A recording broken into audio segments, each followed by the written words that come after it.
host, Brad Betts, where we analyze the goal market for the top matches of the day all around the world. Today is Friday, August 30th. We improved to 3-1 this week with our victory yesterday with Heidenheim and Hacken with the BTTS over 2.5 goals parlayed together.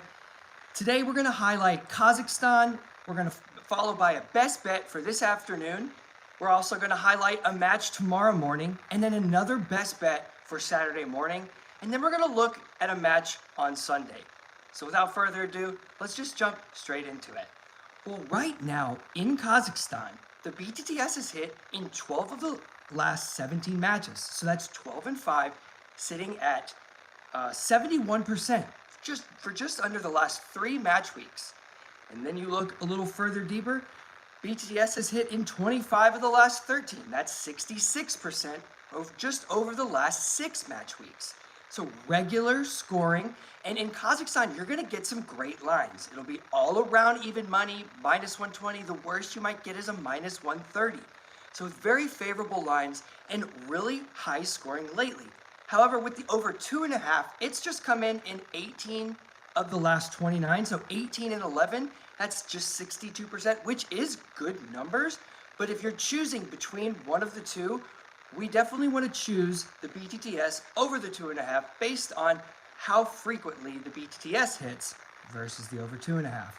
Thanks, Brad. Love this jersey too. Got this at Emirates Stadium, live from the actual source. Amazing. Gator fan, what's up? Great to see you. So we highlighted Kazakhstan. There's a lot of scoring. We have matches all throughout the weekend. Let's jump into our best bet for Friday. We have Luton Town taking on QPR. Well, Luton have scored in 15 straight at home, including 20 of their last 21 at home. They've conceded in 25 of their last 26 matches. They've hit both teams to score in 14 straight matches at home. Well, they're at home today, and they're taking on a QPR side that they actually just played in the EFL Cup. QPR scored in 20 of their last 25 league matches, and they've conceded in 16 of their last 20. That's some pretty solid production on both the offensive and defensive end for for QPR. And then you look at the matchup history, and in both teams to score has hit in 3 of the last 4 matches that they've played, and 4 of the last 5 that QPR has played Luton away from home. So this matchup sets up really nicely. We've been tailing Luton Town for a while, especially when they're at home. They score regularly at home, and they can't seem to find a regular clean sheet. 14 straight at home. We're going to ride today for today's play of the day. It's Luton Town versus QPR, both teams to score, and I got that at -130. Tomorrow we're going to highlight a match in the English 1 League. Not our best bet because of the ugly line. So let's drop into it, and maybe we can be creative with it since we're going to be up in the morning around the same time as our best bet. We have Crawley, who scored in 22 of their last 24 home matches. That's regular production. They've also scored conceded in 18 of their last 23. That's really good home or away, in the net and also in the other opponent's net. But it's really more about Barnsley. Let's be honest. We've been tailing them. We've been talking about them. We did lose it on a midweek because for some reason Sheffield United had one of the worst games that I can imagine them playing. But Barnsley come in scoring in 40 of their last 44 matches. And that's 33 of their last 35 in the league. That's regular production. And they've conceded in 23 of their last 24 in the league. They've hit both teams to score in 12 straight league matches, including 22 of their last 24 league matches, and they've hit both teams to score in the last 20 of their 21 away fixtures. So this one has BTTS written all over it. No surprise, all the books have it sitting about -175, which still does give us a statistical probability that we should bet it. However, I find it pretty ugly to put a lot of money on it pre-match.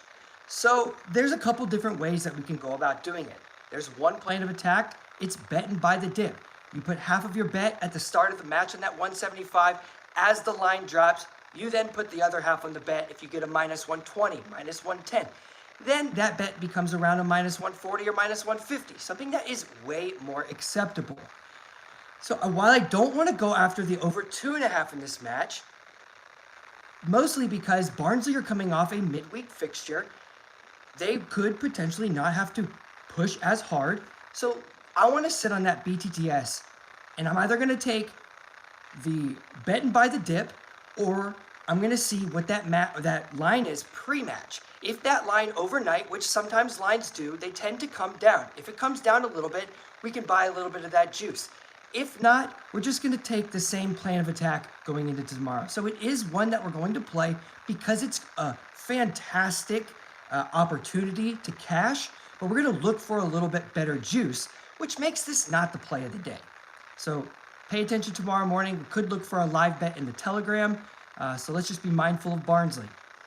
Next is our play of the day for Saturday. No surprise where we're going with this one. We're headed to Germany's Bundesliga. Frankfurt are taking on Hoffenheim. Frankfurt come in scoring in 22 of their last 25 matches, and they've conceded in 14 of their last 15 in the league. They hit over 2.5 goals in 29 of their last 32 matches that hit both teams to score.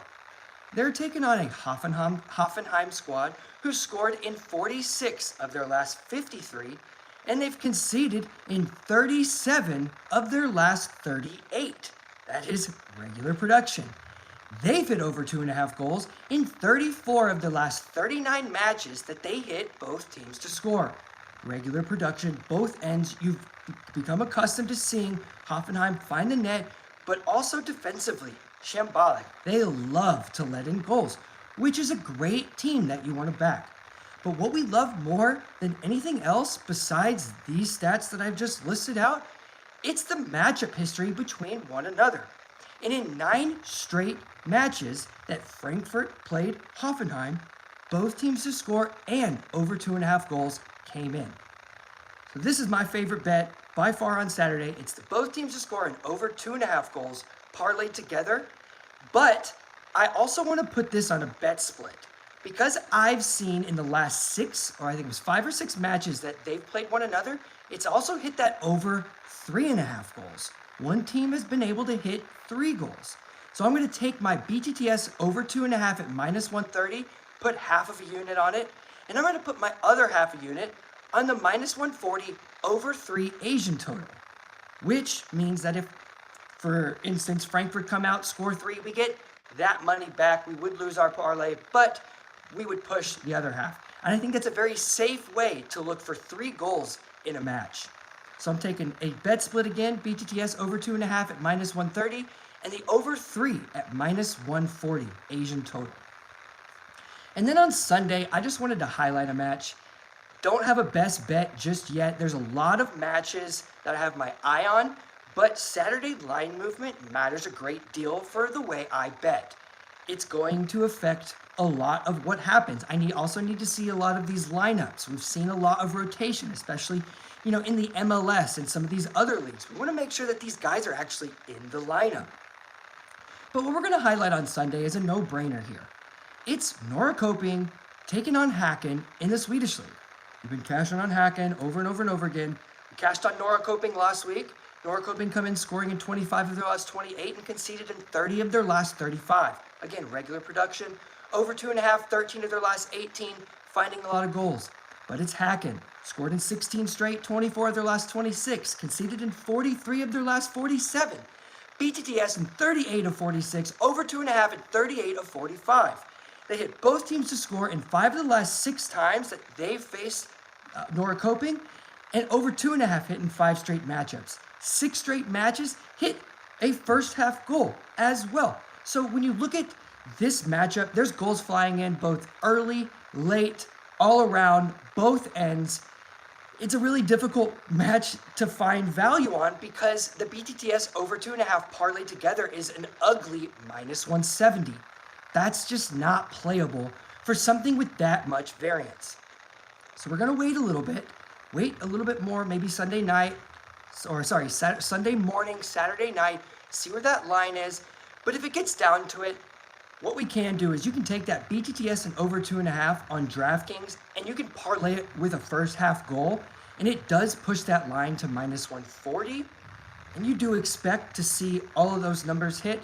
So again, just like Barnsley, we want to make sure that these lines don't move against us, which is they have potential to do many days out in advance.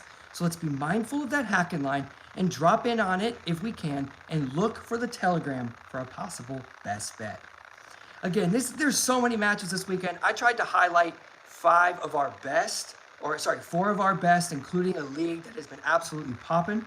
I want to jump into the chat really quickly. Again, Brad Morris, Gator fan. Appreciate you guys for being here again. Russell Johnson, always. What's up, Kylie Reynolds? Appreciate you being here. I see Kylie likes the Real Madrid money line, Man City money line, and Aston Villa money line at +200. Good. It's a good look. Right now, thus far in this early part of the season, Real Madrid hasn't worked out the kinks. So we do need to be mindful of that. However, coming off of a down result, Real Madrid tend to bounce back. Manchester City, they don't lose a lot of points. They're humming right now, so that's a solid leg as well.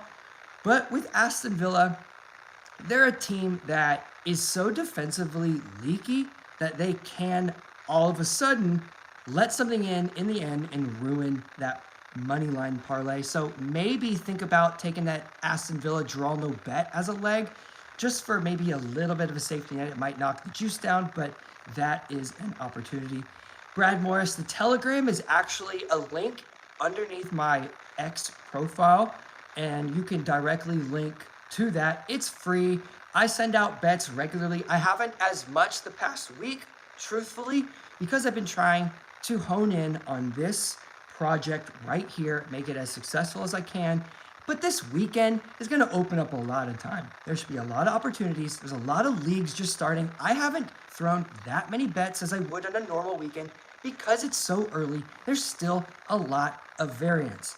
So let's look for those opportunities live in the live market, especially with those opportunities that I spoke to previously.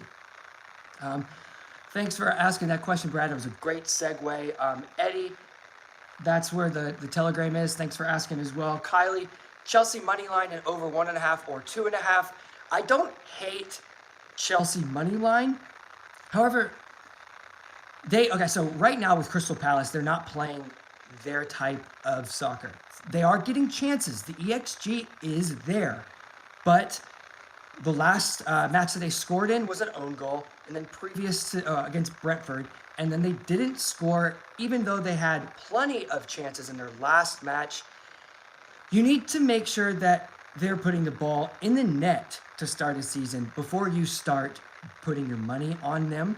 So I don't hate the Chelsea money line look, but also Chelsea just came off a really horrible loss or non-result. I can't remember how the game ended against Servette from the Swiss league. Yes, they were up on aggregate, I know, but that didn't look too convincing. Chelsea is very, very leaky. There's a goal waiting to happen. There's enough offensive power on Crystal Palace. This should be a very open game. I would look more into the over 3 than I would the BTTS and over 2.5 or the money line, because Chelsea could cover 3-4 alone. Crystal Palace has been playing it very open, just like Chelsea. So again, lots of opportunity this weekend. Send me a message if you have any questions.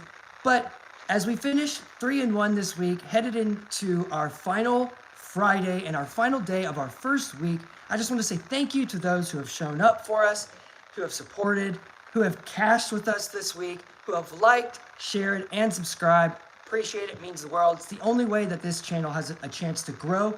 And when it grows, there will be more opportunities and more games, more looks that will be featured, more guests. So as this grows, let's push forward and let's lock in this weekend for our best bets. Again, thanks again.